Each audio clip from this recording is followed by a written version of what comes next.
Welcome back, everybody. This is Night Flight. I'm Judith Kober, and today two good friends are back, Sherry Swiney and Jerry Marzinsky. You know them both. Both of them have been on the show a couple of times, and they need no further introduction, I guess. And if so, you will find out everything what you need to know about them. Just click on the links in the description box. So, Sherry and Jerry, welcome back. Thank you, Judy. Thank you. It's nice to be here again. Yeah. Thanks for having us back. So, yeah, where do thoughts come from? When I was preparing for this interview, I looked up what so-called experts. I'm a little bit allergic these days when the term expert comes up, but nevertheless. And here is what one said. Thoughts are a product of the way the mind interacts with our environment to create a story. Would you agree, Sherry? That's partially correct. And I've read where other scientists will say that thoughts originate from the nervous system, but they don't explain how they get into the nervous system. So you know, yeah, that's partially correct. The environment has a lot to do with what we're thinking. But the original thoughts that come through the environment that are, you know, say the news media or your neighbor or, you know, the gossip in town or whatever it is, that originated from those people, right? And you heard it and you have your thoughts about it. So what I'm thinking, and of course nobody really knows for sure, I don't think, but what I'm thinking is there's a cosmic mind. And that is permeating everything. There's your cat. So that's permeating everything. And in that cosmic mind, there's the polarity, there's the negative and the positive. And so you are being bombarded with thoughts. You're always walking through this soup of conscious mind. And if you have a memory, say, of something that happened to you, and it could be like 5 minutes ago, or it could be 10 years ago, whatever it is. But so you're having this memory, you go back into your memory kind of spontaneously, but depending on how you feel about that will sort of dictate the nature of the thought that is attracted to you. So here's these thoughts in the cosmos, and they're always there. And then they will be attracted to you according to what frequency you're putting out. That's my theory. Okay. And Jerry, what would you say? Well, I'd like Sherry. I'd say that's partially true. Sherry and I both know that there are entities out there that do inject thoughts into your mind. But usually there's an awful lot of trauma before those entities can take control. And they feed off of that negative emotional energy.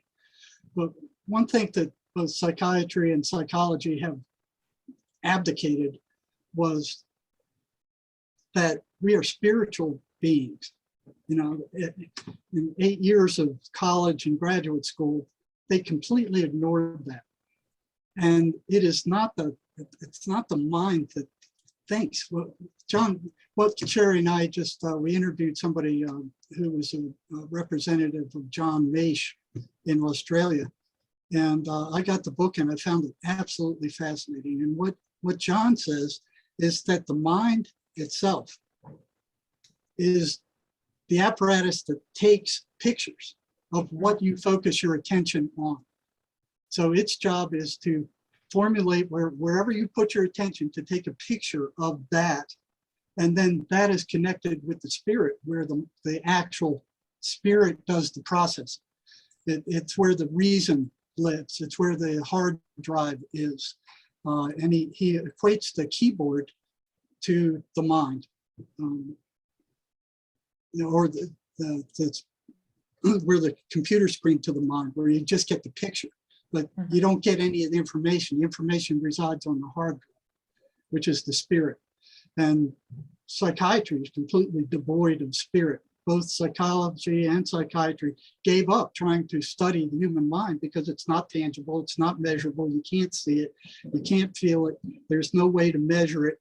So with psychology, they just, William Wundt, I think he said, well, enough of this stuff, we'll just measure the behaviors that are reflective of the mind. So now they got this DSM-5 with all these psychotic maladaptive behaviors, and they call it mental illnesses. But according to Meisha's theory, there is no mental illness, because all the mind does is take these pictures of where you focus your attention.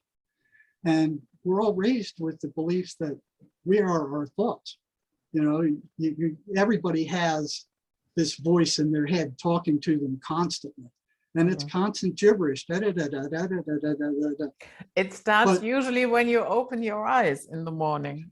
Then the chatter is already there. It's already there. But you weren't born with it.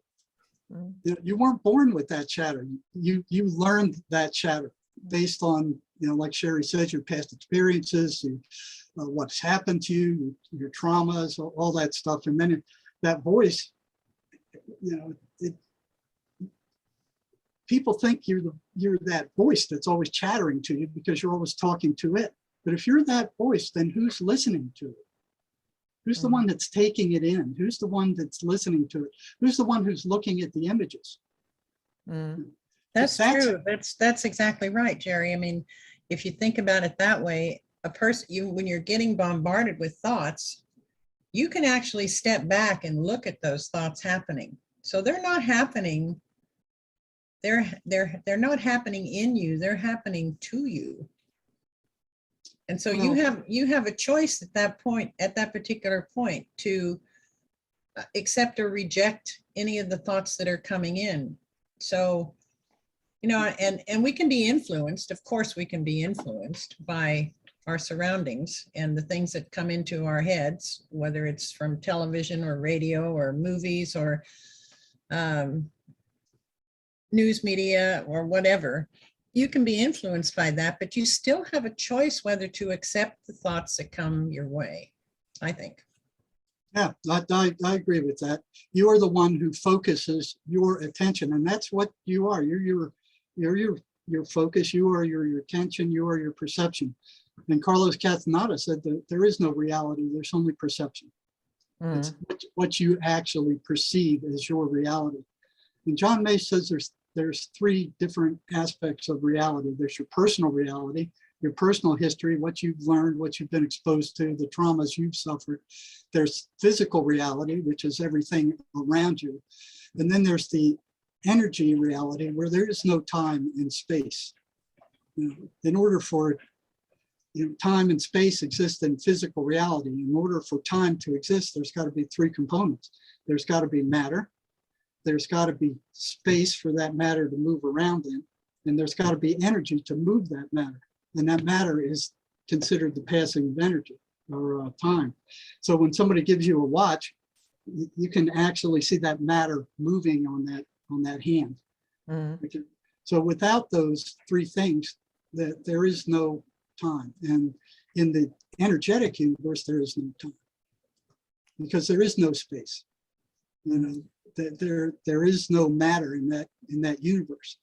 So what Mace says, which is very intriguing, is, and I've noticed, I mean, I was looking at reading his stuff, and it's like bang, bang, bang, bang. And it was weird how this came about, because I get a lot of email from people that say, you got to look at this, you got to look at that. You know, here's all these videos coming in, and this fella contacted me, goes, you have to talk to this woman in Australia. And there was something different about that. And I'm going, yeah, I need to talk to her. And I didn't know why. It was just the way this guy came across. So I called Sherry. I said, hey, there's something going on here that I don't know what it is. You want to be in on it? She said, yeah. So we both talked to her. So Sherry's had the experience too. And what she was saying was very interesting. And you can see this as I talk. When you are exposed to a trauma, your world shrinks and your attention focuses right on that trauma. So there's a lot of people in car accidents, they say, well, time virtually froze. Everything else was blotted out and all I saw was this little aspect of it. So what May says is that those traumatic incidents are hammered, like seared or branded into your consciousness at a time where your consciousness is collapsed. So you're really not aware of it. And after the trauma, you make some decisions about yourself and your relationship to that trauma that you're really not aware of. So I was speaking to a client the other day, and he had a tip of his nose bit off by a dog, and his dad was taking him to the hospital. And his dad was yelling at him because he thumped the car door or something like that. So he made the decision that he felt worthless based on his dad worried more about the car door than about him bleeding where the dog had bit a chip off his nose. Yeah. So what I asked him to do was to get a vision of that and think about the decision he had made. And he got a hold of that and realized that he made a decision that he was worthless based on that. And that he was looking at the image of that incident and he was not that incident. And that kind of drained the energy from it. So the Course in Miracles talks about projecting. So both of these things are based on frozen energy that is stuck inside. And Mace says that your entire perception is based on all these frozen energy fields due to all these traumas and experiences you've had throughout your life, but it's the negative ones that get frozen. Because when there's a negative emotion, your ego pushes against it right away. So there's a pressure ridge he talks about. So you don't want to experience that thing. You try to push it out of your memory and push it into the subconscious where it eventually gets buried. But what happens is when somebody comes into your sphere of influence who has that same trauma and triggers it, then you blast them because you see them as the problem when what they did was triggered it in you. So, like they say, when you have one finger pointed outward, it's three pointed inward. So May says it's all these traumas that trigger these memories that then trigger how we react to them. So instead of owning them and draining them, we attack the person who triggers them and try to drive them away. Go, no, it's not me, it's him. Mm-hmm. So that creates this circle of thought that reinforces itself. And no matter where you go, if you have that particular trait in you, you can go from here to China, and then you'll attract Chinese people that come and trigger those traits. So the universe will continue triggering them until you get a hold of what that is in you that is frozen due to some trauma in your past. Yeah, and that doesn't, those triggers actually, the thought forms that the triggers evoke don't come from you. They come from the cosmos. They come from outside of you. And so there's this thing that we all know about is called collective thought. So the whole world, everybody's thinking something, and those thoughts are coming from the cosmos for whatever reasons. So all of these thoughts are coming and going. They're coming out of people because thoughts are things. They're actually measurable now. We have the equipment to measure the thoughts, the positive and the negative thoughts, and they have different frequencies. So we're in this great big huge stew of positive and negative frequencies that are in thought form. And if we catch one of them because that's what we're feeling, then that'll generate a thought in us. So we can run with it or not. I find this fascinating. Yeah, you can look at it like a radio. I mean, thoughts have different frequencies. So you turn it to a different frequency, you get a different kind of music. So there's low frequencies, and it's the individual focusing his attention on that dial that is turning that frequency that determines where that frequency ends up. So low frequency thoughts will attract low frequency people and other low frequency thoughts. Now, thoughts are things like Sherry says, and in a way they're alive. So what they're doing is looking for reinforcement, to verify that it's a valid thought. Mm. Yeah. So So oh, sorry. Yeah, you're constantly picking things out of the environment that reinforce the way you think as correct. And when you're done, you're back to where you started in that same loop, because you're finding evidence to prove that your thinking is correct. Mm-hmm. So what about these geniuses that once in a while appear here? Let's say once in a generation, I don't know, a really genius mind, is that they are tuned in to something? Well, I think Sherry kind of hit that. And what was interesting, I was did a Google search on where thoughts come from, and what came up were a series of people that had dreams that created inventions. All right, so the actual thought came through the dream, and believe it or not, the benzene ring was the mystery of the benzene ring was figured out through a dream. Tesla had a lot of dreams where he invented stuff by that way. Google was actually developed by a college student who had a dream that he could collect all this information and put it in one place. The sewing machine was invented by somebody who had a dream. So here's these things coming in from the universe, like Sherry said. It's a field that is feeding these things. The movie Frankenstein was created by a dream. The periodic table was created by a dream. The structure of the atom was figured out through a dream. Salvador Dali's persistence of memory came from a dream. Even the movie The Terminator came from a dream. So yeah, there are thoughts that come in to the radio set from the universe, and they come in through dreams. They come in through, like you're working on a problem and you're stuck, and you're just completely stuck, and you go do something else, and boom, it shows up. But these are all non-physical things. Here's psychiatry and psychology going, oh, well, especially psychiatry. You're feeling bad, take a drug. And what they're doing is they're just drugging the mind senseless with these toxic drugs and not curing anything. They're just piling chemicals on top of the problems.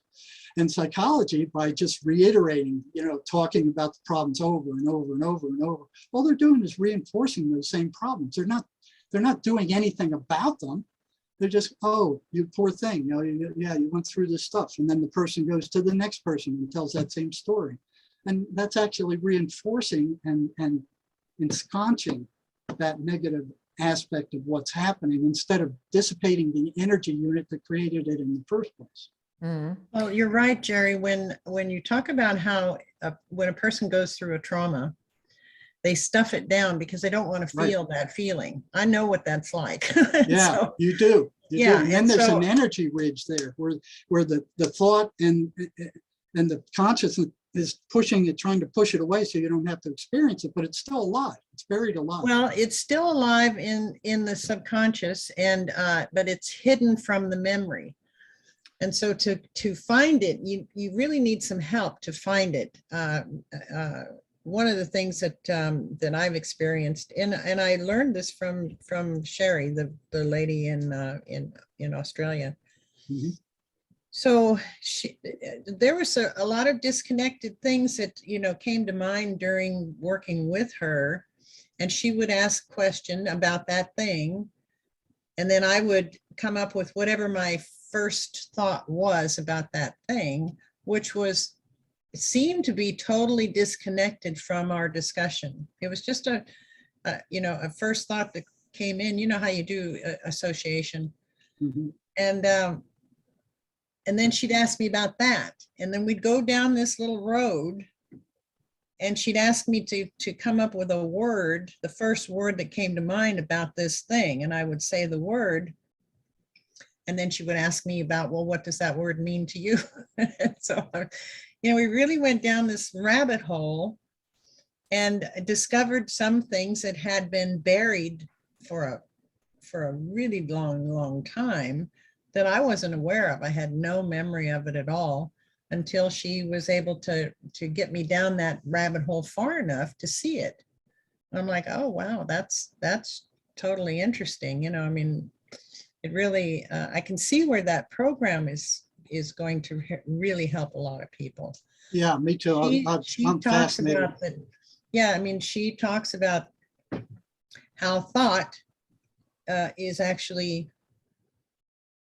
without the other two elements, there is no time. So in the spirit realm, there is no time. I know that. And thought is an energy unit. Yeah, because I've traveled in spirit and I've traveled to the no time place. And in that place, whatever you think manifests instantly. Or wherever you want to go, you're just there.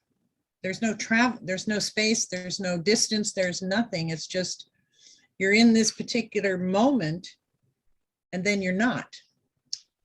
Yeah, and I've used that in working with some of my schizophrenic patients too. When the voices started, I envisioned as clearly as I could a roll of duct tape being unwound around the voice's mouth, and it would shut up.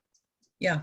And there was one time where I asked the patient, I was doing that. I did that a number of times. And one guy asked, well, did it shut up? He goes, no, still making noises. It's going, like it had duct tape around its mouth.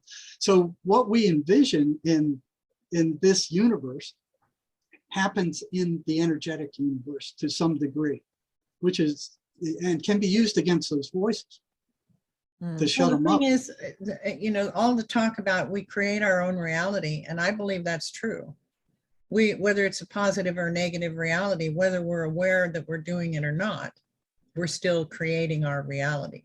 Right. And what Nash says is that, yeah, you're creating your own reality, but if you've got a negative reality, it's because you've got a virus in the program. He's saying we were all born perfect, like the Christian scientists say, but we all get these traumas, which are viruses, which affect how we view reality. So, and then you project that out onto other people. And if you have something in you that's negative, you will see it in them. And if you have a little bit of it in you, it takes a lot of it in them to bring it out. But if you've got a lot of it in you, it just takes a little bit in them to bring it out. So you can trace that back and go, well, I'm upset with this person because he's blah, blah, blah. And then take a look at that and go, what is it in you that is the same thing that if you didn't have it in you, you wouldn't see it. You couldn't see it. Yeah, it's the whole mirror aspect that the Essenes talk about. Yep. They talk about the 7 mirrors, and I've studied them, but I don't remember everything about them. But it's fascinating. It's all about you see in other people what you either like or dislike about yourself. Right. And then if you can come to grips with that and go, okay, I see I have that in me. And what happens? I would agree to a certain degree. Because I certainly do not have the wish to enslave the entire world and get off on it, Oh, sure. So Yeah. when people Excellent tell point. me, you just see that in that person because it is in you, I have to say that's a crock of shit. Because I don't have that desire. Nor do I, and nor do most of us. Nor do I, but I see it. Yeah, I see it. and you see it. But, yeah. But it depends on how. It does upset me some, but it doesn't drive me crazy. And it's like I know Sherry kind of has distanced herself from that front too. I'm still out there fighting it, but. Well, what I'm doing now is I'm passing around in new information that comes my way to everybody, and they can either read it or watch it or not. That's up to them according to what their life path is. And I spend a lot of time thinking about and projecting about a world that is not in slavery. But I don't get emotionally, I'm not emotionally attached to the shenanigans that are going on. I don't like it, but you know, it's not triggering something in me that, you know, I don't Yeah. think that that's a mirror thing. Right, going on with right. me. It's the Or is it emotional with you, trigger. Judy? Yeah, okay, but that is important to make that distinction. You Yeah. know what I mean? I Because agree. otherwise, if people swallow that hook, line, and sinker, then they will not distinguish between. No, they'll misinterpret it. They'll Yeah, misinterpret yeah. what we're saying. And so we Yeah, don't, we and- want to and- make and- sure that we're clear. Yeah, and then on- when they locate, let's say, a genocidal monster out there, then they think, oh, yeah, oh wow, it must have something to do with me. Otherwise, I wouldn't see it, you know. And then here comes the slippery slope Yeah. where you drive yourself nuts. Oh, sure. It's like, Yeah. okay, so now a lot of people, I should say, some of the news media is talking about hoarding.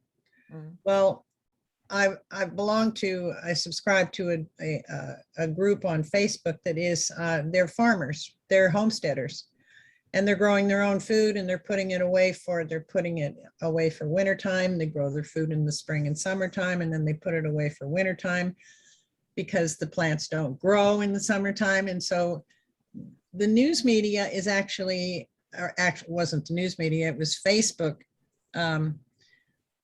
was putting up these little notices to people saying, are you afraid of people hoarding? And this went into this homesteaders, referring to this homesteader group. Right, you gotta be kidding. You know, is that a perception they're trying to build around people who are growing their own food, that they're hoarders? No, I mean, maybe they're trying to develop that kind of mindset to the uninitiated, to the unlearned, to the ignorant, whatever you want to call them. And maybe they'll believe that, but that couldn't be further from the truth. You see, so they're trying to, what I'm seeing in our society is they're trying to build a narrative that is completely opposite of the truth. Mm-hmm. And they're trying to get a lot of people to believe their narrative. Well, what I see is that that's failing. Mm-hmm. Now, maybe that comes from my not having that mirror aspect of wanting that to happen. I don't really know, but I don't see it happening. I really don't. I don't see the majority of people buying into that. Mm-hmm. Yeah, but they do their best.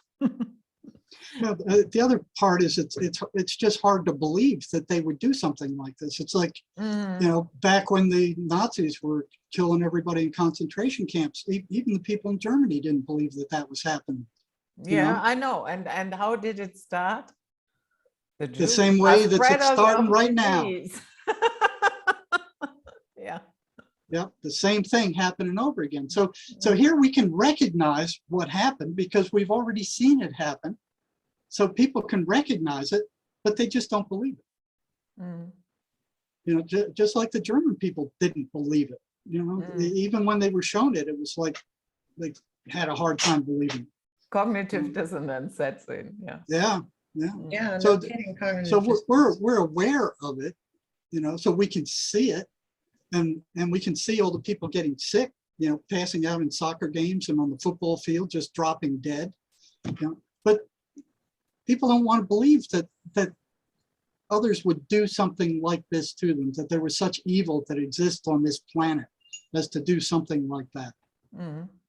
So That's that because- seems to have a lot to do also with awareness. You know what I mean?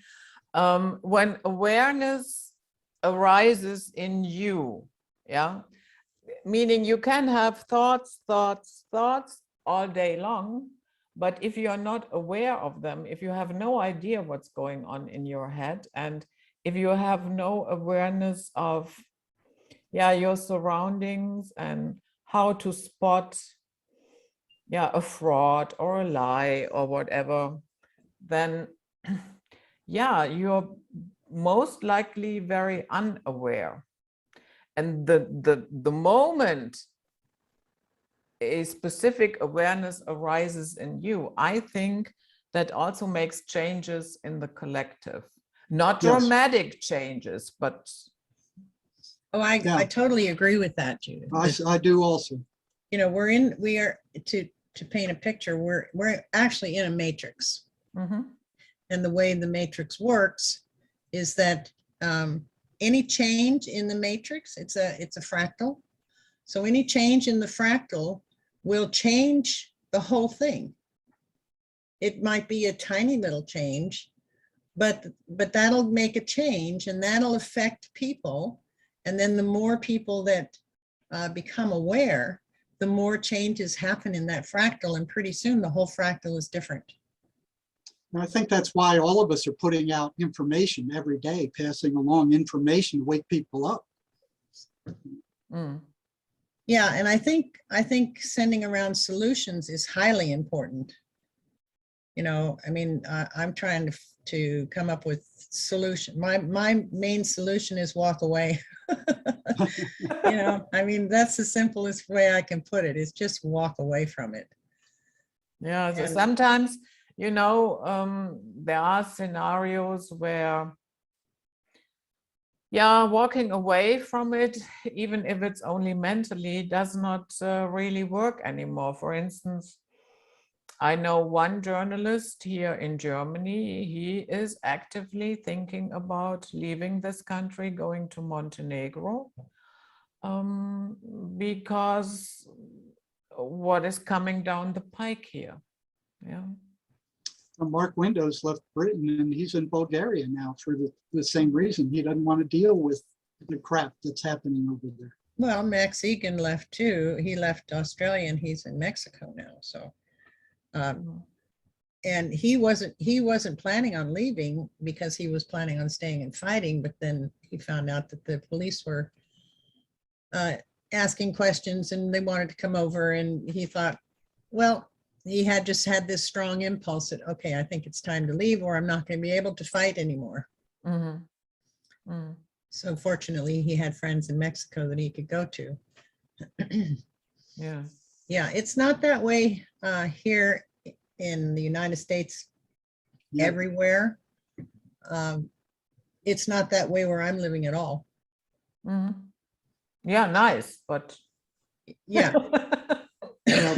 So California and New York are gone. I mean, California. Yeah, New yeah, York that's and- true. That's true. they're And gone. Canada seems to be pretty well gone. Yeah, too. Canada's gone.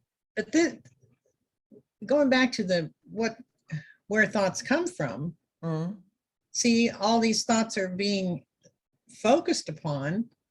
And if we could somehow get people to be aware that what they're focusing on, they're creating. mhm, And so if enough people decided, okay, I'm not going to take this stuff in, I'm not going to let it push any of my buttons, I'm not going to do any of that stuff. I'm going to instead, I'm going to imagine that the world is free. mhm. And that small imagination, it's a tiny little imagination coming from one individual, that's not going to change the world. But if everybody did that, if a Mhm. majority of people did that, that would change the world. Oh, yeah. You know, because then the police could come and knock on your door and you can say, you know, I don't recognize your authority over me. And they wouldn't be able to do anything at all unless they want to shoot you right there and commit murder in front of everybody. They probably wouldn't do that. And the other thing they're stoking is fear. They're stoking as much fear as they can. And the more we play into it, the worse, the more energy it has. Well, I saw a James Corbett video the other day, and he was talking about how the Great Reset thing is happening. And it's because these people who are, they're very, very rich and they have the money to you know, support what they want to do. Yes, but they're imagining how they want the world to be. And it's Mhm. through imagination that they are creating, collectively creating the world they want to create. And And their money. well, money or not, that's an advantage that they have. Yeah, because but they the have the money. mental field is leveled. The mental field is level throughout the whole cosmos. Yeah. And so what I'm saying is, if that group, Mm. they know how imagination works, they know how imagination creates. The vast majority of people, of everybody else, doesn't really know that. Mm. If they could know that, if if all of us got together and imagined a different world, because we're going into a different paradigm, whether we like it or not. It's a matter of, how is that paradigm going to play out? Yeah, Is it- how do we shape that? Mhm. How do Right. we shape it? Yes. And we shape that with our thoughts, which is our imagination, which is really super powerful. And it's not something that's tangible, but everybody has imagination. So if they're imagining that, oh, they're going to win, well, then they'll win. Mm. Yeah, We imagine, if they give up, for sure. There's a lot of things people could do: pass around information, write to legislators, take part in protests. But if you're just sitting around and letting it happen, you're not part of the solution. Mhm. well, even if you're sitting around not doing anything, but imagining a different world, and you get other people to do that with you, that's very powerful. And that could bloom so that they wouldn't know that that's what we're doing, because we're not, we're not out there with our banners and, we're doing this silent thing. Mhm. And as a big collective, as a big, we're in this cosmic mind, and we have the power to imagine a different world. I We can really imagine do. shutting down the friggin' mainstream media, just everybody not tune in. They're being hurt Well, right now, big We time. we Big don't time. even have to imagine anything like that. I don't think. If we spend our time imagining shutting down the mainstream media, that's not going to change the world. If we But if imagine- you do that and you don't watch them, you have to take some kind of action on that thought, to make it materialize in this realm. Something has to be energized in that thought to bring it into a physical reality form. Protesting, writing to legislators, talking to other people. But if you can sit there and imagine, yeah, but most people aren't doing that. They're just, oh, whatever, it doesn't affect me directly, so I'm not worried about it. And they turn on CNN at night and get another dose of propaganda from the communist news network. They're not even aware of what's going on in the bigger picture at all. No, they're So- not. And so I think shows like this are hopefully going to help people become aware of their own power, especially their power of imagination. That is how to escape the matrix. Exactly. They want you to feel powerless, like you can't do anything about any of this. They're mowing us over, and the more we give into them, the more it's going to look like that's the case. Yeah, and then people throw in the towel before, the battle even started. Right. Right. Yeah. That's what they want. That's exactly what they want. Yeah, and that's why some it's good to- display advanced obedience, even that.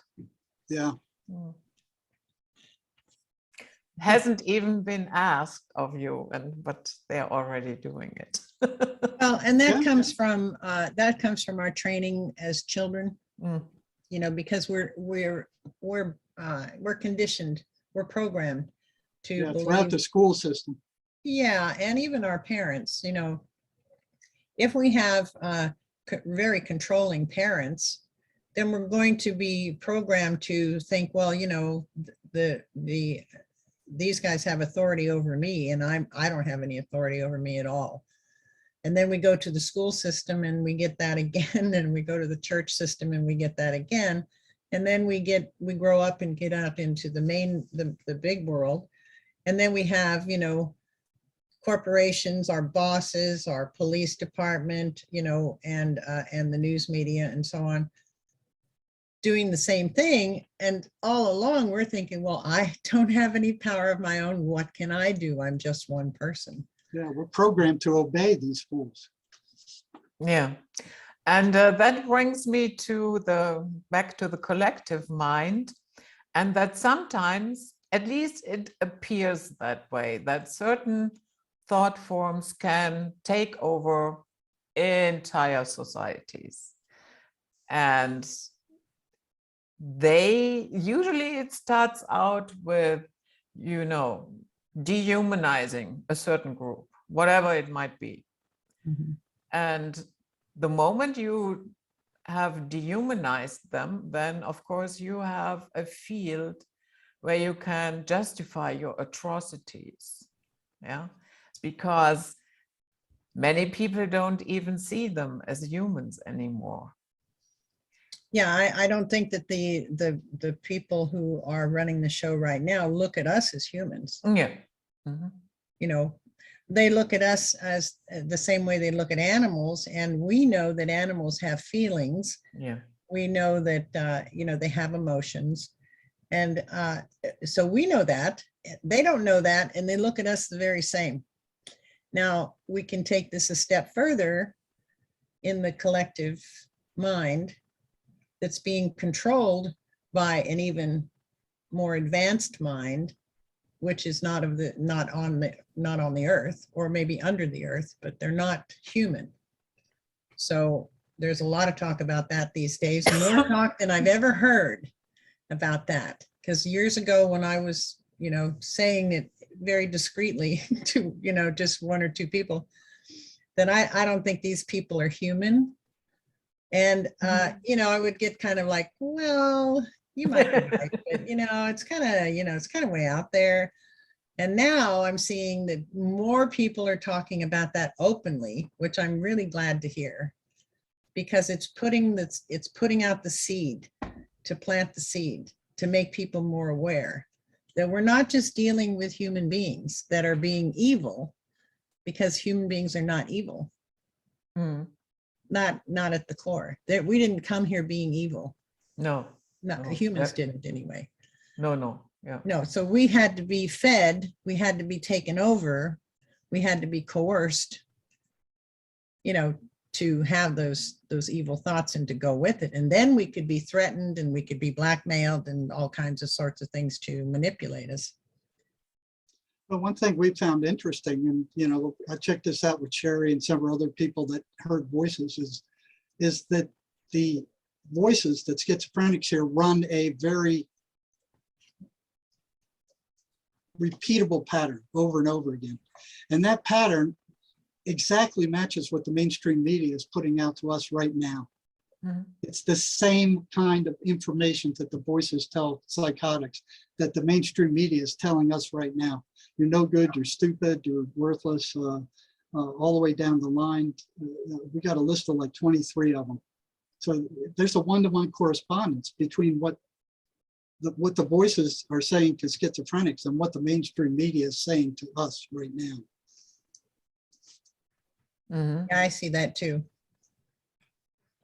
Yeah, I can imagine in Sherry, when you talked about, I mentioned it privately to a couple of people. Hey, what are you smoking? Yeah, exactly. That was a while ago, maybe not too long ago, maybe just a few years ago. Mm.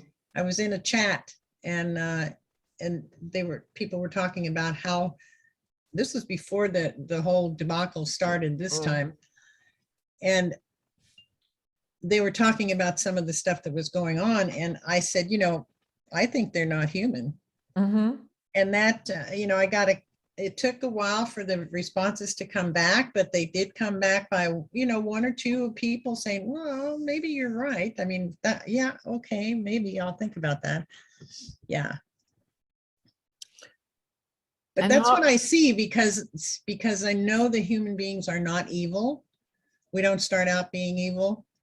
And so, but we can be changed if we let ourselves be changed. We can be changed for the good or for the bad, because it's our choice. Mm-hmm. So, and then that perpetuates. And then it perpetuates, and we can be, if we can be talked into believing atrocities, then we can be talked into performing atrocities. Oh, Well, yeah. That's what's so dangerous with this child abuse stuff, with these child kidnappings and rapes and murders. And I mean, that traumatizes them for life, and they're going to pass that on to generations, based on that trauma. It's got to be stopped. Yeah, and I mean, I went through that too, and the way that I had to stop that was to be conscious of it, conscious of that propensity to, to do to somebody else what was done to me, kind of as a reflex. And I would just fold myself up and stop it. And if I had to ask the person to leave the room before I hurt them, I would do that. Because I just didn't want to hurt anybody. Now, there's still stuff that slips through, in a reactive moment that you're not aware of. It just, boom, it gets thrown out there. Even though you're kind of pulling the horse by the reins, trying to stop the big stuff. I mean, there's still stuff that gets through. So it's doing so much damage to society to allow this to happen. And people are just, they don't want to see it. They're not aware of it, even though it's being broadcast by the underground media constantly about this child trafficking, and Biden's part of it, and Hunter Biden's part of it, and half of the Congress is part of it, and they just don't want to believe it. They just don't want to see it. Even though there's people coming out saying, yes, they did this to me, they trafficked me, this is what I experienced. They just don't want to believe it. Mm. Sorry. I was just going to say, no, it's too horrible. It's the last blog that I wrote, I talked about when somebody hears this kind of stuff, it shocks their conscience. Yeah. And they can't, they would rather not believe it than to go with the conscious being shocked and look at it. It's just too painful. They just found a whole freighter off the coast of California with 200 kids in there. 10 of them, I think it was 12 of them, were dead. And they were all chained to the walls, and they were skeletons. They looked awful. That did make some of the, like, Newsmax and that stuff, but you wouldn't see a word of it on the mainstream media anywhere. So another aspect that plays into it, how we can, make our own lives stressful, is who would I be without my story? And that is, some people have that story playing for years. They are not conscious of it, but there is a story running that is telling them, oh, I am always the one that meets the wrong man. I am the one who always gets screwed. I am the one who never wins the lottery. I am the one who gets always bullied. You know what I mean? And exactly. And depending on the strength of that story that we are telling ourselves, it might manifest in really horrible ways. Well, it does. And you can see that in the wives of alcoholics who they get divorced from one alcoholic and they go, I'll never do that again. They get attracted to a man who looks like he's decent. And a couple of months after they marry him, he starts drinking, and it happens again. And then they get divorced and it happens again. I've seen that over and over and over again. And they're not even aware of it. They're subconsciously attracted to these kind of people because that's how their world should be.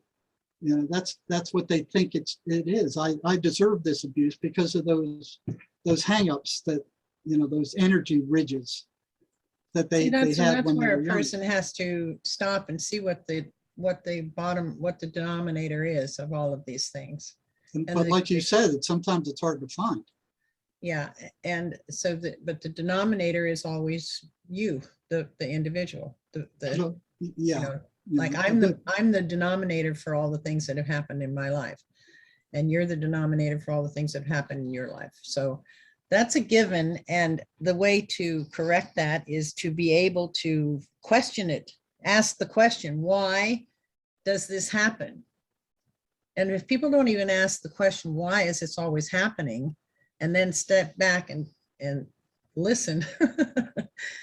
Because you can ask a question and then not even listen, just walk away and let it just go. But if you're actually serious about changing your life, then you ask that question and you wait for an answer. And the answer is going to be, well, if I stop and think about it, I'm the one that's always there. Well, yeah, you're ultimately responsible, but a lot of people don't think like that. Yeah, well, They just watch it happen to them. They go, oh no, here it comes again. right. And so if they can stop and think about, well, okay, so in every single relationship that I've ever had that's gone wrong, what's the common denominator? And then the answer is, I'm the one that's always there. Mhm. These are different people and I'm the one that's always there. So what have I got to do with this happening? That's And that's true. a valid question. And so if you can ask yourself that question, then, you don't have to get too deep, but you can get pretty deep in this, like, where do all these thoughts come from after all? And get into that. But the main thing is to ask yourself that question. Well, why am I attracting these types of people? Because I'm the attractor. What is it about me That's that's, right. what is in me I'm mirroring. I'm not liking the stuff that's going on. So what is it in me that's similar? Mhm. Yeah.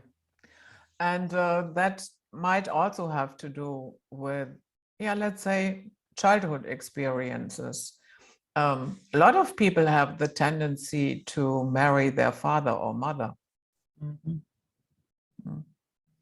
No Yeah, I matter. married my father. Yeah, no question about that. Yeah. Yeah. And when I realized it, I walked away. Yeah. So the answer for me is to, if I'm in a situation, then I see it and I'm aware of it and I want it to change, then I have to be the one that changes. So, I have to be the one that makes the change in myself. Yeah. So Sherry, I have to ask here is, on your picture, is that a Stargate? Yes, it is. It is. Okay. Yeah. Yeah. And what doesn't show on the right is the two Earths, and they're splitting, Okay. Mm. but you can't see the whole picture. If you could see the whole picture, you would see another Earth. You see the little wormhole type of thing coming off of the Earth. Well, that's connected to a different, another Earth. Mm-hmm. And then Do you think that is literally possible?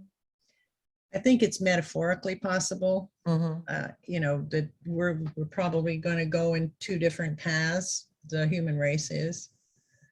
Well, what's intriguing is that there's a fellow on YouTube who says he is in 2027 and he's sending YouTubes back of all these places, airports that are completely empty, shopping malls that are completely empty, city streets that are completely empty, and he's the only person there.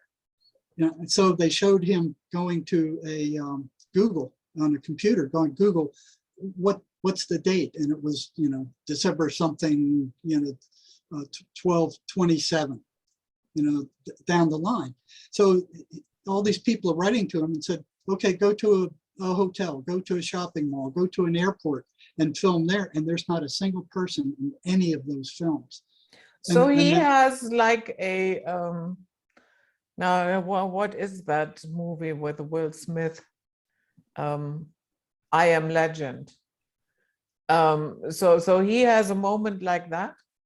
Well, he's actually in that reality, and Sherry's picture of the two worlds reminded me of that, because there was somebody who came on, one of these commentators that said, yeah, that's the world that's being prepared at present. And it just blew my mind, because none of this made sense. Here he is in this giant airport and he's showing, the flight schedules and the counters and all this stuff like this. And there's not a person there. There's not a person anywhere. That's And interesting. in the police station, he gets in the police car and he drives it away. There's no people there. Everything's on. The lights are on. The doors are open, but there's no people. In the Bible, Jesus said that I go to prepare another place for you. And that was what, however long ago that it was written. So how does that happen? I have no idea, but I found it fascinating. It was on one show called The Impossible Channel, where he shows all these weird things that seem like they're not possible. And, So you know, in his channel is called the Impossible The Channel. Impossible Channel. It's somewhere on one of his films, where he showed it 2 or 3 times already, where he goes and he gets these guys videos and he broadcasts them. And I'm going like, well, how would he do that? How would you go into an airport and make everybody disappear from the airport so you can just take a video of nobody being there? You know, the airports are operating 24 hours a day. So then somebody made a comment that reminded me of Sherry's picture there with the earth being prepared for another reality. It just boggled my mind. I just found it interesting. Because it just doesn't seem feasible that he'd be able to do that in shopping malls and airports and police stations and drive away with a police car. Well, maybe he was transported to some future time. Well, I think that's what it was. And he even said it was 2027 or something. It wasn't way far down the way, but there wasn't a soul in sight. But if I understand correctly, not all his videos are like that. He also has, so does he, change from timeline to timeline? And is he now in 2021 or where is he? I don't know the answer to that. I don't know how he gets those videos back from 2027 where he is to be shown on YouTube here. I don't know how that happens. And I don't know if he travels the back and mechanics forth. of that would be interesting. Yeah, that's wild. I don't know if he travels back and forth and he actually comes back to this timeline or whether he's stuck there. What I saw one time was he picked up a note on the staircase in I think a mall or something, and it said something it was a blue piece of paper. It said, well, sorry, we were messing around with time machines and you got stuck where you're at, and he actually showed that. And I'm like, well, that's interesting. So apparently he's stuck there, but I still don't know how he gets the information back. I don't either. It boggles my mind. I mean, that's an impossible thing. It's like, how does that happen? I don't know, but it's intriguing. Yeah. So, okay, that concludes our first and the public hour, and we will see the patrons on the other side, and we will switch the subject a tiny little bit. Until then, I'll bet. we see you all next time. Okay.